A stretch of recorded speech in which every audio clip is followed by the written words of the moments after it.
नमस्कार, मैं हूं श्वेता सिंह और सीधे काशी से आप देख रहे हैं खबरदार। हम सबसे पहले खबरों को जरा खबरदार के लेंस से देख लेते हैं, क्योंकि यहीं काशी में प्रधानमंत्री नरेंद्र मोदी का 2 दिन का दौरा जो है वो संपन्न हुआ है, संपूर्ण हुआ है। और इस दौरान उन्होंने जो किया है उसका विश्लेषण जरूरी हो जाता है। पीएम मोदी का 2 दिन का काशी दौरा अपने कई उद्देश्यों को पूरा करने के बाद समाप्त हुआ। प्रधानमंत्री की बनारस यात्रा में काशी विश्वनाथ से लेकर दुनिया के सबसे बड़े मेडिटेशन सेंटर स्वरवेद महामंदिर तक के तमाम आध्यात्मिक रंग हैं। इसमें काशी वाली भक्ति से चुनावी शक्ति लेने का सूत्र है। बीजेपी शासित राज्यों के मुख्यमंत्रियों के विकास कार्यों वाला प्रेजेंटेशन है, जिस पर पीएम मोदी की कड़ी नजर थी।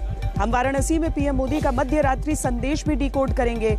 बनारस के विकास कार्यों का जायजा लेने के लिए वहां की गलियों में पीएम मोदी ने सीएम योगी के साथ नाइट वॉक की। हालात का जायजा लेने के लिए मंत्रियों का रात्रि पहर में निकलना किस्से कहानियों का हिस्सा रहा है, लेकिन यूपी में चुनाव से पहले इस वॉक में और प्रधानमंत्री के हर एक्शन में राजनीतिक संकेत भरे पड़े। इस पर आज तक की मिडनाइट रिपोर्ट देखना जरूरी है। इसके बाद कश्मीर में आतंकियों के पुलवामा जैसे दूसरे षड्यंत्र का विश्लेषण करेंगे। सवाल यह है कि क्या श्रीनगर में पुलवामा पार्ट 2 की तैयारी थी?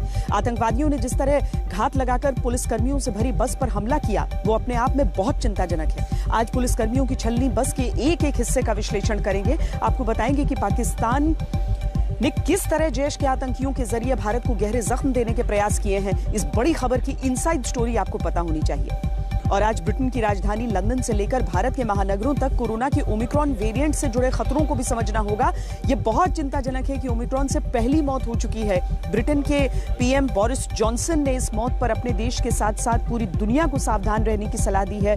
दूसरी तरफ WHO इस नतीजे पर पहुंचा है कि ओमिक्रॉन वेरिएंट डेल्टा से ज्यादा तेजी से फैल रहा है और यह वैक्सीन की प्रभावशीलता को कम कर सकता है। नया वेरिएंट कितना जानलेवा होगा, इस पर अभी कुछ कहना जल्दबाजी होगी, लेकिन इससे मौतों के मामले बढ़ सकते हैं। ऐसे में अस्पतालों को विशेष तैयारी करने की आवश्यकता है। ऐसे हालात में आज तक की अंतर्राष्ट्रीय टीम ने लंदन से आपके लिए रिपोर्ट भेजी है और हमारी टीम ने भारत में ओमिक्रॉन लहर के पूर्वानुमान पर भी एक जमीनी रिपोर्ट तैयार की है। लेकिन खबरदार की शुरुआत हम काशी से ही कर रहे हैं। काशी में प्रधानमंत्री नरेंद्र मोदी का 2 दिनों का जो दौरा था वो आज संपन्न हुआ। बहुत सारे संकेत इसमें से निकल कर आए, कुछ धर्म से जुड़े, कुछ आध्यात्म से जुड़े, कुछ विकास से जुड़े। इन सभी सूत्रों को किस तरीके से पिरोया गया है वो एक कार्यक्रम से दूसरे कार्यक्रम में प्रधानमंत्री नरेंद्र मोदी के जाने से निर्धारित होता है। अब देखिए कि किस तरीके से उन्होंने पहले काशी विश्वनाथ कॉरिडोर का लोकार्पण किया, लेकिन साथ साथ संत रविदास घाट जाकर वहां से रोरो फेरी भी उनकी निकल पड़ी। उन्होंने अपनी क्रूज को भी खूब दिखाया लोगों के सामने। और साथ ही जब रात के पहर में जब सारे लोग सो रहे थे, तो रात लगभग 1 से 1:30 के बीच में प्रधानमंत्री नरेंद्र मोदी निकले और उन्होंने रेलवे स्टेशन से लेकर तमाम चीजों का जायजा लिया। तो ये सारी चीजें कुल मिलाकर क्या संकेत देती हैं? और उसके बाद आज अगर आध्यात्म के धाम वो पहुंचे, स्वरवेद धाम में वो पहुंचे और उसके वार्षिक समारोह में हिस्सा लिया, उसके बाद जब उनका दिन का समापन यहां पर हुआ तो एक रैली को उन्होंने लोगों को उसके जरिए संबोधित किया। लेकिन सियासत भी इस दौरे पर खूब हुई है।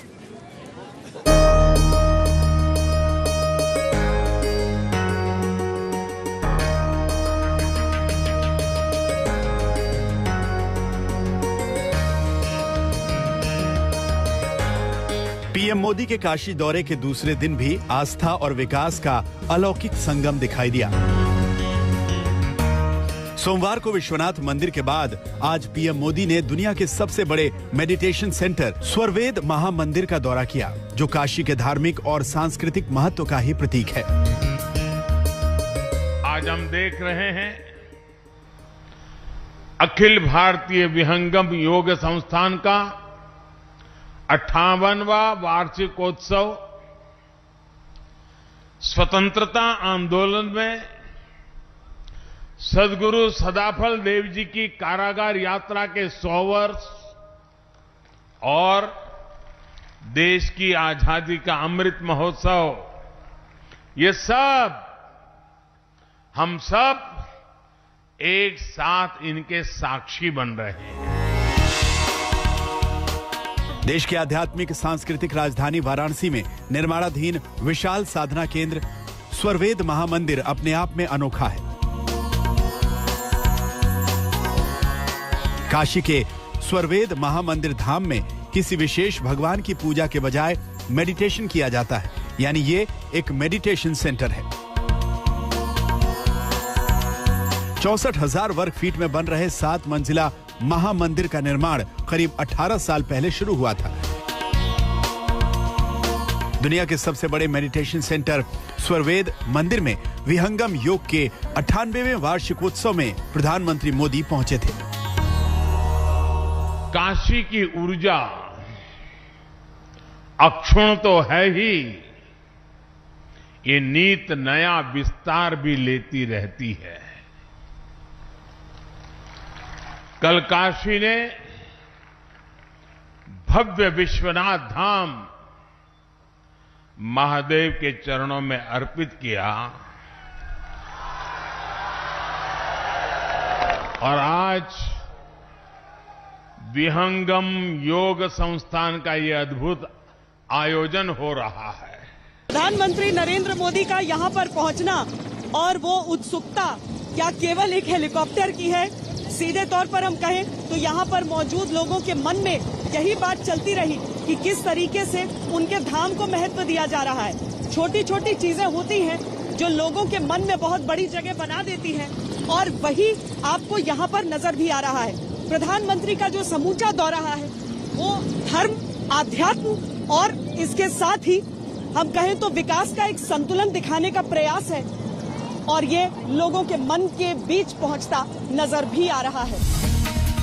पीएम मोदी को मल्टीटास्किंग में महारत हासिल है। धर्म और आध्यात्म की नगरी काशी में दूसरे दिन पीएम मोदी ने राजनीति की क्लास भी लगाई। पीएम मोदी ने बीजेपी शासित राज्यों के 12 मुख्यमंत्रियों और 2 राज्य के उप मुख्यमंत्रियों के सम्मेलन को संबोधित किया। इस दौरान पीएम मोदी को सभी मुख्यमंत्रियों ने अपने राज्यों में कराए गए विकास कार्यों का प्रेजेंटेशन दिया। इस बैठक में यूपी समेत 5 राज्यों में होने वाले विधानसभा चुनाव की रणनीति और तैयारियों की समीक्षा भी पीएम मोदी ने की।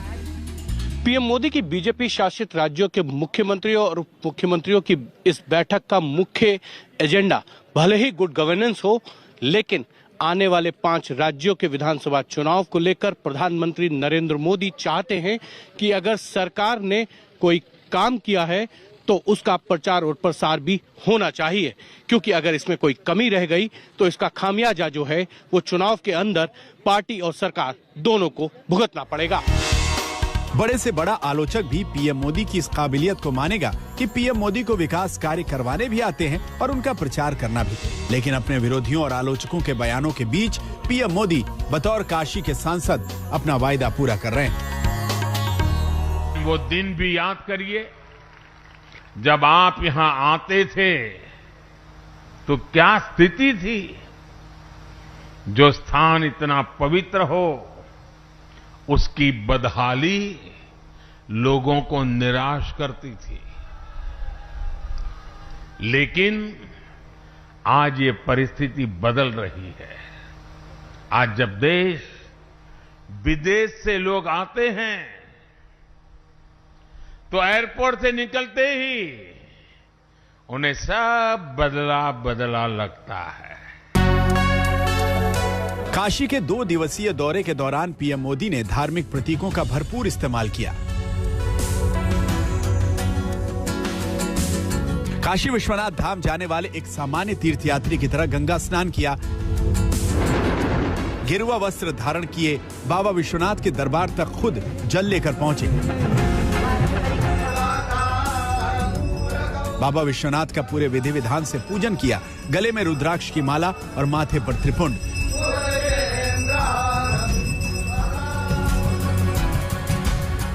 दरअसल पीएम मोदी ने काशी से यूपी चुनाव को लेकर बड़ा संदेश देने की कोशिश की, जिसे देखकर विपक्षियों के माथे पर चिंता की लकीरें हैं। बनारस में आज प्रधानमंत्री और 1 महीने का कार्यक्रम वहाँ रखे जा रहे हैं। बहुत अच्छी बात है। 1 महीना नहीं, 2 महीना, 3 महीने वहीं रहें, अच्छी बात है। वो जगह रहने वाली है, आखिरी समय पर वहीं रह जाता है बनारस में। गंगा में कोई भी स्नान कर दे, वो टीवी पे नहीं आ सकता, मगर अकेले प्रधानमंत्री गंगा में स्नान करेंगे, पूरा हिंदुस्तान देखेगा, पूरा हिंदुस्तान देखेगा। क्योंकि एक प्रधानमंत्री के पीछे पूंजापतियों की 2-3 शक्ति है और उन्होंने इन कैमराओं को कैप्चर कर रखा है और उन्होंने इन लोगों को, जो जनता की आवाज है, उनको पार्लियामेंट से बाहर निकालकर गांधी स्टैचू के पास बैठा दिया। अपने संसदीय क्षेत्र काशी में 2 दिन बिताने के बाद पीएम मोदी वापस लौट आए हैं। लेकिन उनकी इस काशी यात्रा का इफेक्ट आने वाले चुनावों में भी दिखे, इसके लिए उन्होंने काशी के विकास को धार्मिक प्रतीकों के साथ जोड़कर देखने और दिखाने की कोशिश की। आज आजादी के अमृत काल में भारत के लिए जितना महत्वपूर्ण स्वराज है, उतना ही महत्वपूर्ण सुराज भी है। वाराणसी से श्वेता सिंह के साथ आज तक ब्यूरो।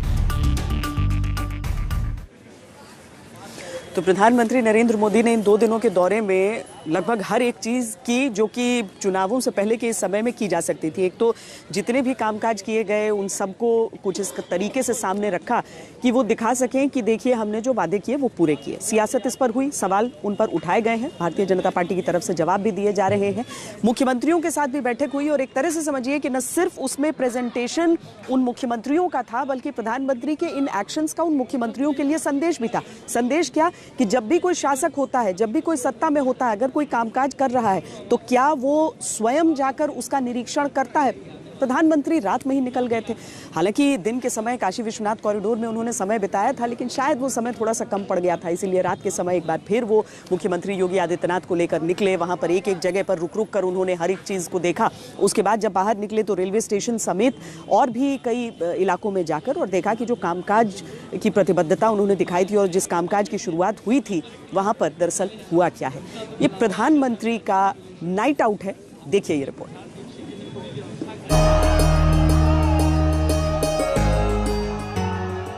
कल रात 12 साढ़े 12 बजे के बाद जैसे ही मुझे अवसर मिला, मैं फिर निकल पड़ा था अपनी काशी में। जो काम चल रहे हैं, जो काम किया गया है, उनको देखने के लिए निकल पड़ा था। गदौलिया में जो सुंदरीकरण का काम हुआ है वो वाकई देखने योग्य बना है। वहां कितने ही लोगों से मेरी बातचीत हुई। मैंने मड़ुवाड़ी में बनारस रेलवे स्टेशन भी देखा। इस स्टेशन का भी अब कायाकल्प हो चुका है। पुरातन को समेटे हुए नवीनता को धारण करना बनारस देश को नई दिशा दे रहा है।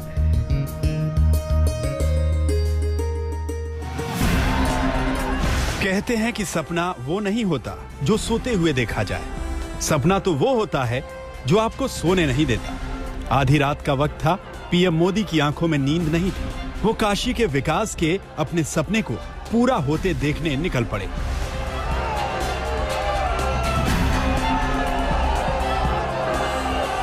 काली जैकेट पहने और कंधे पर मफलर डाले पीएम मोदी सीएम योगी आदित्यनाथ के साथ काशी की सड़कों पर विकास कार्यों का जायजा ले रहे थे। सड़क के दोनों तरफ बड़ी संख्या में उनके समर्थक जुटे हुए थे।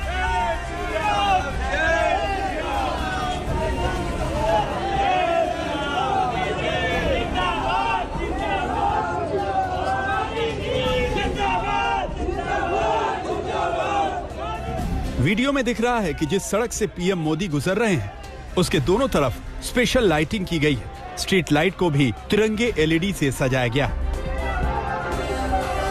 तभी पीएम मोदी की नजर एक छोटे बच्चे पर पड़ी जो अपने पिता की गोद में था। पीएम मोदी उस बच्चे के करीब गए, लाड प्यार किया।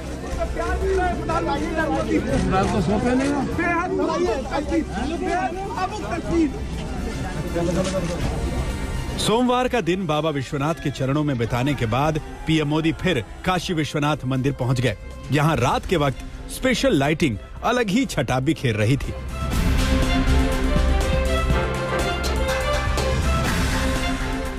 प्रधानमंत्री सीएम योगी आदित्यनाथ के साथ काफी देर तक विश्वनाथ मंदिर परिसर में रहे। इस दौरान दोनों ने काशी के विकास को लेकर राय मशविरा भी किया और इसके बाद PM Modi Banaras railway station पहुंचे और वहां विकास कार्यों का जायजा लिया।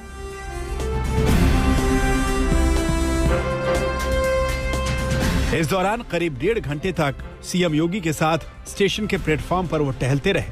पीएम मोदी वहां मौजूद यात्रियों से भी मिले।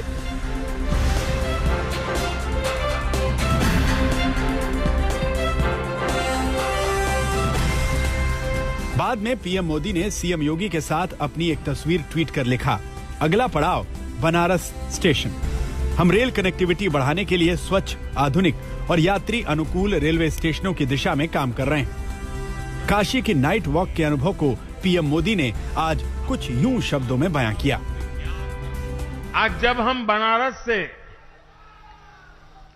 के विकास की बात करते हैं तो इससे पूरे भारत के विकास का रोड मैप भी बन जाता है। भाई और बहनों, आज आप लाखों लोग यहां उपस्थित हैं। आप अलग अलग राज्यों से, अलग अलग जगह से आए हैं।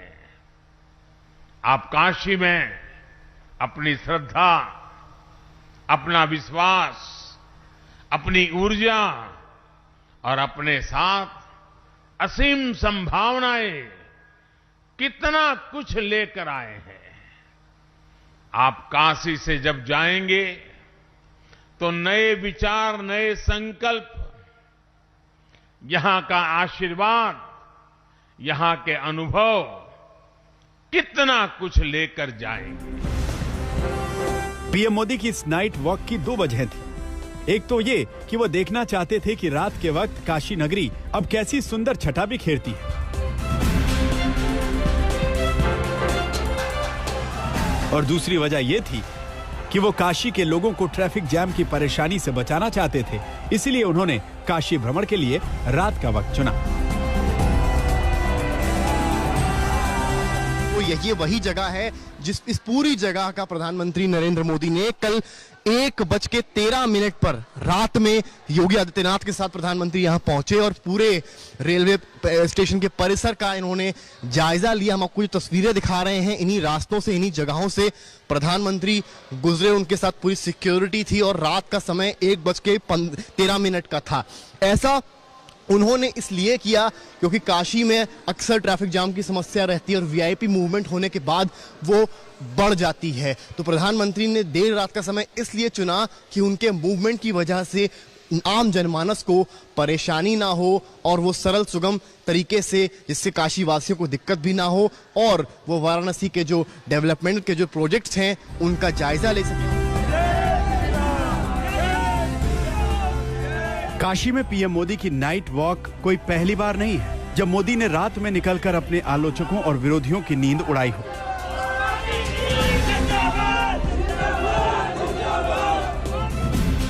दो महीने पहले पीएम मोदी ने दिल्ली में सेंट्रल विस्टा प्रोजेक्ट का जायजा लेने के लिए भी रात का वक्त चुना था।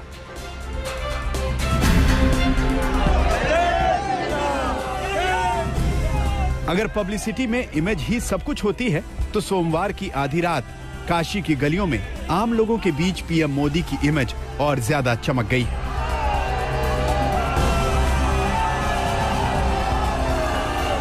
समर श्रीवास्तव, वाराणसी, आज तक। न्यूटन का जो थर्ड लॉ ऑफ मोशन है वो कहता है every action has an equal and opposite reaction, यानी कि हर क्रिया की समान और उल्टी प्रतिक्रिया होती है। लेकिन राजनीति में समान प्रतिक्रिया नहीं होती है बल्कि दोगुने जोर से प्रतिक्रिया होती है। और इसीलिए काशी का ये जो 2 दिन का दौरा था उस पर खूब और हर दिशा से छींटाकशी की जा रही है। एक तरह से समझ लीजिए कि उत्तर प्रदेश में जो चुनाव होने वाले हैं उसका जो टेम्पो है वो सेट हो चुका है। लेकिन काशी से अब हम रुख करते हैं कश्मीर का। खबरों की दिशा को कश्मीर की ओर मोड़ते हैं क्योंकि जिस तरह का आतंकी हमला कश्मीर में देखने को मिला है वो एक बार फिर चिंताएं बढ़ाता है। 25 जवान जम्मू कश्मीर पुलिस के सवार थे उस एक बस में जब यह हमला हुआ था। 3 जवानों को हमने गंवा दिया है। इस हमले में एएसआई गुलाम हसन, कांस्टेबल शफीक अली और कांस्टेबल रमीज अहमद शहीद हो गए। आज जब इन तीनों जवानों के पार्थिव शरीर इनके गांव पहुंचे तो अंतिम विदाई के लिए भारी भीड़ थी। लोगों की आंखों में आतंकियों के लिए आक्रोश था और अपने सपूतों के लिए गर्व। कल श्रीनगर के पंथा चौक पर आतंकियों ने छुपकर जम्मू कश्मीर पुलिस के जवानों की बस पर हमला किया था। हमला जैश ए मोहम्मद की टीम बी कहे जाने वाले कश्मीर टाइगर्स के आतंकियों ने किया था। आतंकियों ने जिस तरीके से रेकी की, पुलिस की बस पर गोलियां चलाई, उसे 14 फरवरी 2019 को हुए पुलवामा अटैक के रूप के तौर पर देखा जा रहा था। इस हमले के लिए आतंकियों ने पूरे रूट की रेकी की थी। पुलिस की बस आने से पहले से इंतजार था। सबसे पहले आपको उस बस को देखना चाहिए जिस पर यह हमला हुआ था। हमारे संवाददाता अशरफ वानी ने इस बस के हर एक हिस्से को आज तक के कैमरे में कैद किया। आज तक पर हम उस बस की एक्सक्लूसिव तस्वीरें हम आप दर्शकों को दिखाना चाहते हैं। ये वो बस है जिसको चारों ओर से गोलियों से हमला किया गया और इनफैक्ट अगर अंदर भी हम सीटों पर देखते हैं कई सारे गोलियों के निशान हैं, जिससे साफ ये हो जाता है कि किस तीव्रता और कितना खतरनाक ये आतंकी हमला इस बस पर ज़वन इलाके में हुआ है। इस बस को कल शाम को पुलिस ने उस जगह से हटाया जो करीब यहाँ से 200 मीटर दूर है, जहाँ पर इसको टारगेट किया गया था और अब इसको पुलिस हेडक्वार्टर्स ज़वन लाया गया है। इस पर सैकड़ों गोलियां चलाई गई हैं। कल तो कुछ कहा जा रहा था कि 40 या 50 गोलियां, ऐसा नहीं। यहाँ पर देखकर साफ दर्शता है कि जिस अंदाज से गोलियों के निशान बस के भीतर सीटों पर लगे हुए हैं, हर एक सीट, कोई भी सीट ऐसी नहीं दिख रही है जिस पर गोली का निशान न हो। यहाँ तक कि एक तो चारों तरफ से इस बस पर फायरिंग हुई है और उसके साथ साथ भीतर भी जो है काफ़ी सारे गोलियों के निशान इस बस में पड़े हुए हैं, जिससे इतना नुकसान, भारी नुकसान, जो जानी नुकसान है। इस बस में जो 25 पुलिसकर्मी थे उनमें से 14 को चोटें आई, 3 पुलिसकर्मियों की जान गई और गहरा अन्य का इलाज श्रीनगर के सेना के अस्पताल में चल रहा है। यहाँ तक कि अगर इस हमले को देखें तो जब पुलिस का ने कुछ तफ्तीश की है बीती रात से, तो ये समझ आ रहा है कि ये संयोजित आतंकी हमला था जिसमें इस बस को टारगेट किया गया। ये बुलेट प्रूफ बस नहीं थी। तो वह यही कारण है कि जो गोलियां हैं अधिकतर जो है शीशों और इस बस की बॉडी से को छीनते हुए बस के भीतर चली गई हैं। और ये भी लग रहा है बस के अंदर देख कर के अंदर या पास से, शीशों के पास से तोड़ के वहाँ से भी गोलीबारी इस बस पर हुई है, जिसके नतीजे में इतना ज़्यादा नुकसान जो है जम्मू कश्मीर पुलिस के जवानों का हुआ है। ये बस श्रीनगर के अलग अलग इलाकों से पुलिसकर्मियों को लेकर अब वापस यहाँ मुख्यालय जो आर्मर पुलिस हेडक्वार्टर्स है श्रीनगर का ज़वन इलाके में यहाँ लौट रही थी, लेकिन 200 मीटर पहले ही इस पर यह आतंकी हमला हुआ, जिसमें ये पुलिस के जवान जो हैं इस आतंकी हमले का निशाना बने। यहाँ तक कि पुलिस का ये भी कहना है कि मंशा जो जैश के मिलिटेंटों की थी वो यही थी कि जो पुलिसकर्मी इस बस में सवार थे उनके हथियार छीने गए, लेकिन उसमें वो सफल नहीं हुए। लेकिन इस बस को पूरी तरह से चारों ओर से जिस अंदाज से गोलीबारी हुई है उससे साफ दिखता है कि किस तरह से संयोजित तरीके से इस बस पर जो है ये आतंकी हमला हुआ और जिसमें पुलिस के 3 जवान जो हैं शहीद हुए और 11 अन्य जो हैं वो घायल हुए। तारिक लोन के साथ अशरफ वानी, ज़वन पुलिस स्टेशन, आज तक। पुलवामा हमले के बाद जम्मू कश्मीर में बहुत कुछ बदला गया। जो कॉन्वॉय के नियम थे उसे पूरी तरीके से बदल दिया गया और उसका पालन भी हो रहा है, लेकिन ये जम्मू कश्मीर पुलिस की बस थी। और दूसरा, हमें ये नहीं भूलना चाहिए कि जिस इलाके में यह हमला हुआ है वहां पर अलग अलग जो हमारे CAPFs हैं उनकी और पैरामिलिट्री फोर्सेज की अलग अलग कैंप्स हैं, यानी कि वो भी एक हाई सिक्योरिटी जोन के तहत ही आता है। और ये एक बहुत डेयरिंग अटैक की कोशिश की है आतंकियों ने। दूसरी दिशा से ये देखिए कि जम्मू कश्मीर पुलिस की तरफ से जो कहा जा रहा है, जो अब तक की जांच में उन्हें समझ में आया है कि वो हथियार लूटने के मकसद से आतंकी इस बस पर हमला कर रहे थे, हालांकि उनका मुकाबला डटकर किया गया था।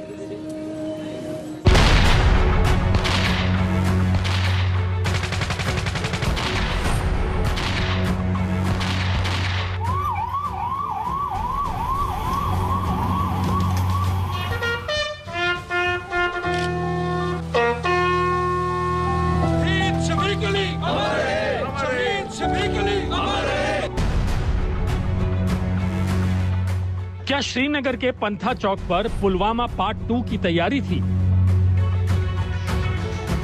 आतंकियों ने इलाके की पूरी रेकी की। इसके बाद जम्मू कश्मीर पुलिस की बस पर हमले की प्लानिंग बनाई। पहले बस के टायर को पंक्चर किया, फिर अंधाधुंध फायरिंग की और गायब हो गए।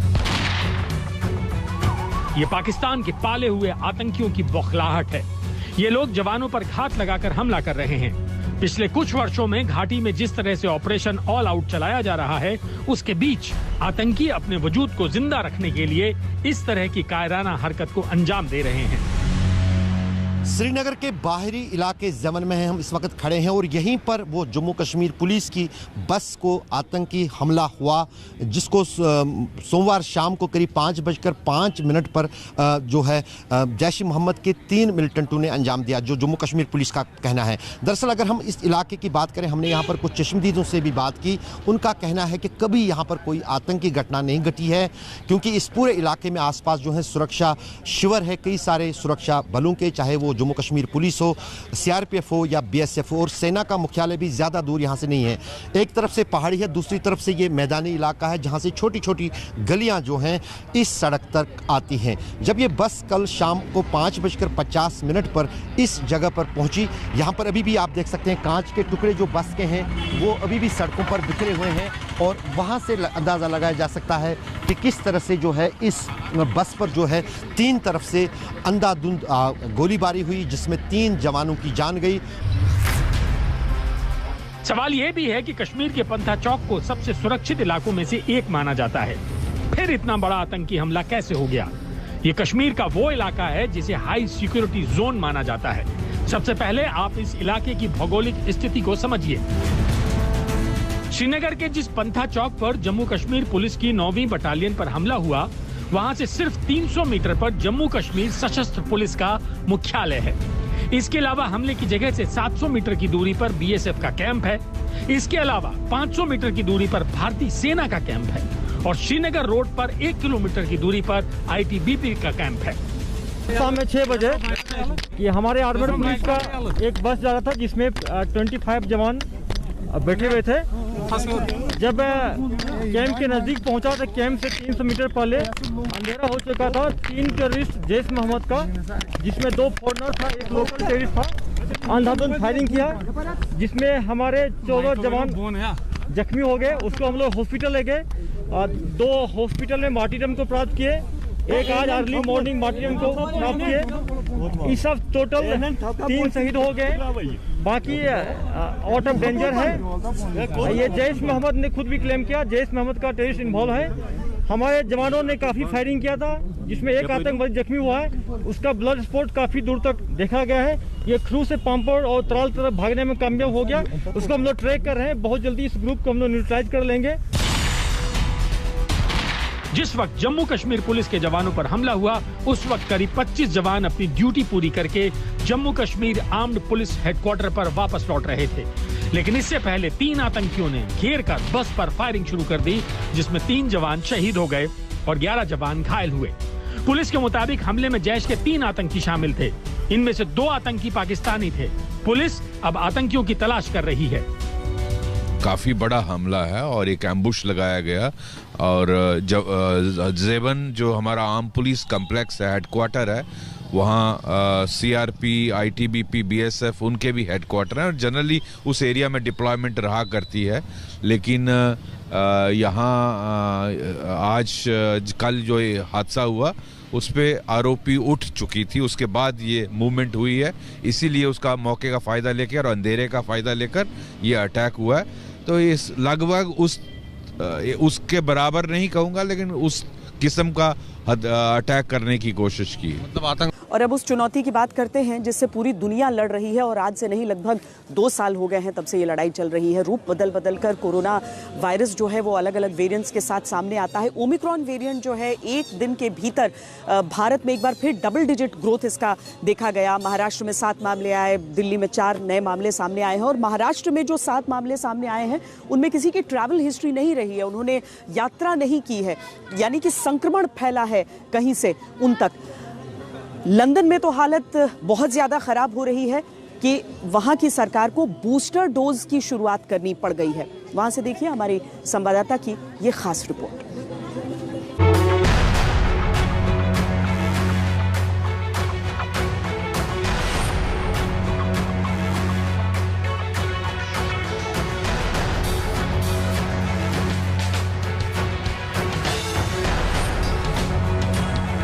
कोरोना वैक्सीन की डोज लगवाने के लिए सेंट्रल लंदन के अस्पताल सेंट थॉमस के बाहर वेस्टमिंस्टर ब्रिज तक कतार लग गई। इनमें से अधिकतर बूस्टर डोज के लिए आए थे। ये तस्वीर बता रही है कि ओमिक्रॉन वेरिएंट की चपेट में बुरी तरह आ चुके ब्रिटेन की सांसें फूलने लगी हैं। बोरिस जॉनसन की सरकार ने साल के आखिर तक ही समूची वयस्क आबादी को बूस्टर डोज लगा देने का लक्ष्य तय किया है। ब्रिटेन की सरकार ने सिर्फ वहां के लोगों को ही वैक्सीन की बूस्टर डोज लगाने का फैसला नहीं किया है, बल्कि ब्रिटेन आए विदेशी भी सरकार की इस वैक्सीन नीति के दायरे में हैं। भारत से आई संतोष पुरी ने ब्रिटेन के एक वैक्सीनेशन सेंटर पर बूस्टर डोज लगवाई है। आपको संतोष जी यहाँ वैक्सीन मिल गई, इंडिया से आए हैं आप? हाँ, तो I am so happy that I got it here, because in India में तो अभी बहुत टाइम लगेगा, ऑलमोस्ट 7 to 8 months लगेंगे। तो I am so happy that I got it here and fortunately it was free, no money was there। So yes, I'm happy। Bharat से आने वाले लोगों को या कहीं भी आने वाले लोगों को भी वैक्सीन दिया जा रहा है? हाँ जी, यहाँ पे आपने पहले जो प्राइमरी कोर्स होते हैं कोविड वैक्सीन के, कहीं पे भी लगवाए हो किसी भी देश में, यहाँ पे आप बूस्टर लगवा सकते हो इस देश में। हाँ। तो किसी को भी बंदेज नहीं है कि वो नहीं लगवा सकता कि वो कहीं दूसरे कंट्री से आया, ऐसा कुछ नहीं है। कितने लोग आ रहे हैं आपको फॉरेनर्स बाहर से लगवा रहे हैं? नहीं, कल भी मैंने 20-25 लोगों को तो किया था, वो सब सारे कनाडा से है, अमेरिका से है, ऑस्ट्रेलिया और इंडिया। ब्रिटेन में ओमिक्रॉन के साए में वैक्सीनेशन पर जोर देने के अलावा दूसरा कोई विकल्प नहीं है। हालांकि अभी ओमिक्रॉन पर मौजूद वैक्सीन के प्रभाव को लेकर गारंटी के साथ कुछ कहा नहीं जा सकता। Now the things are getting worse and worse now every day, so I wanted to come especially to get the Omicron done. Yes. And then You want to have your New Year's? That's correct. Yeah, to be safe. Yeah. Yeah, especially like people are gathering together now and getting some more parties and stuff, so it's better to be safe to have Omicron. Yeah. The number of cases of Omicron are rising rapidly. It is expected that by the end of Christmas, this will become the dominant strain. Booster vaccinations are now being encouraged on a warpath. The duration between the second dose of the vaccine and the booster is now being reduced to 3 months, and there are walk-in centers everywhere in the UK where people are taking booster vaccinations. In fact, you can see huge lines. सोमवार तक Britain में 44% corona संक्रमण Omicron के थे और इसमें और इजाफे की ही आशंका है, जिसका असर क्रिसमस और नए साल की तैयारियों पर पड़ सकता है। ये कोविड वैक्सीन का वॉक इन सेंटर है और यहाँ पे कतार शुरू हो गई है। अभी बस वैक्सीन सेंटर खुला ही है और इससे पहले से यहाँ कतार मौजूद थी। मैंने खुद इस वैक्सीन सेंटर से बूस्टर वैक्सीन लिया और करीब 1 घंटा हमें खड़े रहना पड़ा। तो ओमिक्रॉन की वजह से जिस तरह की खबरें आ रही हैं, प्रधानमंत्री बोरिस जॉनसन ने भी टाइडल वेव कहा है, पहली मौत यहाँ ओमिक्रॉन की वजह से हो चुकी है, इसीलिए लोगों में हल्का सा डर तो है ही। ओमिक्रॉन ने दक्षिण अफ्रीका के बाद सबसे तेजी से ब्रिटेन में पांव पसारे हैं। ब्रिटेन में ही ओमिक्रॉन से एक मौत की पुष्टि हुई है। वैसे वायरस का ये रूप कम से कम 63 देशों तक दस्तक दे चुका है, जिसमें भारत भी है। भारत में ओमिक्रॉन के 57 केस की पुष्टि हो चुकी है, जिनमें महाराष्ट्र में 28, राजस्थान में 13, कर्नाटक में 3, गुजरात में 4, चंडीगढ़, केरल और आंध्र प्रदेश में 1-1। इसके अलावा दिल्ली में 4 नए केस के साथ कुल 6 मामले अब तक सामने आए हैं। इस बीच भारत में कोविड टास्क फोर्स के सदस्य डॉक्टर वी.के. पॉल ने माना है कि जो परिस्थितियां बन रही हैं उसमें वैक्सीन निष्क्रिय हो सकती है। There is a potential scenario that our vaccines may become ineffective in emerging situation. In the wake of the last 3 weeks of living with Omicron, we have seen how such doubts have come up. Some of them may be genuine. We still don't have the final picture, and that worries us. जाहिर तौर पर Omicron को लेकर दुनिया भर में alarm bell बज रहा है। हालांकि अब भी ओमिक्रॉन को लेकर राहत की बात यही है कि इसके अधिकतर केस सामान्य लक्षणों वाले हैं। ओमिक्रॉन की पहचान करने वालों में शामिल रही दक्षिण अफ्रीका की डॉक्टर एंजेलिक क्वेटजी ने कहा है कि ओमिक्रॉन डेल्टा के मुकाबले ज्यादा संक्रामक भले हो, लेकिन डेल्टा जितना घातक नहीं है। ओमिक्रॉन वैक्सीन को चकमा दे सकता है, लेकिन हल्के लक्षणों की वजह से ये चिंता की बात नहीं है। कुल मिलाकर ओमिक्रॉन पर अब भी सस्पेंस की स्थिति है, इसीलिए सुरक्षा ही सबसे बड़ा बचाव है। लंदन से लवीना टंडन के साथ आज तक ब्यूरो। वक्त एक छोटे से ब्रेक का है, आप देखते रहिए आज तक। ओमिक्रॉन से दुनिया में जो पहली मौत हुई है वो कोई बहुत बड़े संकेत तो नहीं देती है, लेकिन हाँ, सावधानी का सबक जरूर देती है। खबरदार में आज के लिए इतना ही। देश और दुनिया की बाकी खबरों के लिए आप देखते रहिए आज तक। आज तक बेमिसाल 20 साल।